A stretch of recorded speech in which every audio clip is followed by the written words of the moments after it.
আসসালামু আলাইকুম, আশা করি ভালো আছেন। আজকের ভিডিওটিতে চেক লেখার সঠিক নিয়ম সম্পর্কে আলোচনা করব। চেক একটি নেগোশিয়েবল ইনস্ট্রুমেন্ট বা বিল অফ এক্সচেঞ্জ।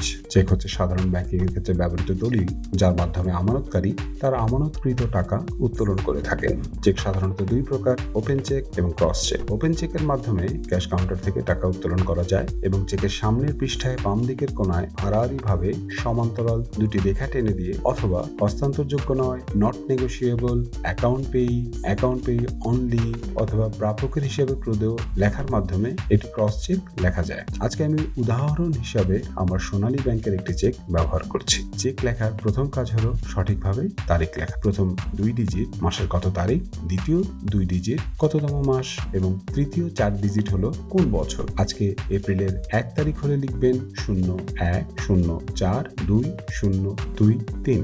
একটি চেকের তারিখের মেয়াদ থাকে 6 মাস।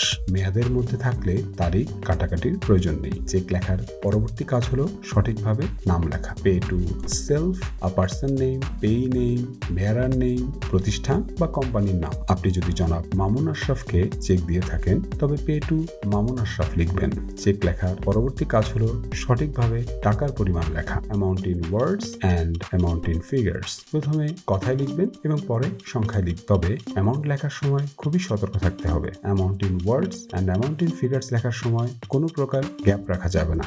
অসাধু ব্যক্তি আপনার এই গ্যাপ পূরণ করে দিতে পারেন। 5,000 টাকা 55,000 টাকা করে দিতে পারেন। তাই অবশ্যই অ্যামাউন্ট ইন ওয়ার্ডস লেখার পরে লাইন টেনে দিবেন এবং অ্যামাউন্ট ইন ফিগার্স ক্লোজ করে দিবেন। ঠিক এভাবে সবশেষে সিগনেচার করবেন। আপনার হিসাব খোলার সময় যেভাবে সিগনেচার করেছিলেন। স্বাক্ষর না থাকলে চেকটি মূল্যহীন। চেকের ক্ষেত্রে বাড়তি কিছু সাবধানতা অবলম্বন করুন।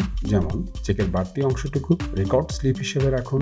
এতে করে আপনি কাকে, কবে, কত টাকা দিয়েছেন হিসাব রাখতে পারবেন। যদি চেক হারিয়ে যায় বা আপনি পেমেন্ট করতে না চাইলে চেকের নাম্বারটি প্রদান করে আপনি চেকের পেমেন্ট স্টপ করতে পারবেন। যদি কারো কাছ থেকে 2 লক্ষ টাকা ধারের পরিবর্তে চেক দিতে হয় তবে অবশ্যই ব্ল্যাঙ্ক চেক দিবেন না। চেকের উপরে নট টু এক্সিড টাকা 2 লাখ বা 2 লক্ষ টাকার বেশি নয় কথাটি লিখতে ভুলবেন না। প্রতিটি চেকের পিছনে আপনার নাম এবং মোবাইল নম্বর থাকলে অনেক ধরনের সমস্যা থেকে মুক্তি পাবেন। কেউ যদি আপনার হিসাবের তথ্য চায় তাকে ঠিক এইরকম একটি ক্যান্সেল চেক দিতে পারেন। আপনার চেকটি যদি বাংলায় লিখতে চান সকল প্রকার তথ্য বাংলায় লিখুন। চেক লেখার ক্ষেত্রে বাংলা এবং ইংরেজি সংমিশ্রণ করবেন না। পরিশেষে সুস্থ থাকুন, আনন্দে থাকুন এবং আমার চ্যানেলের সাথেই থাকুন।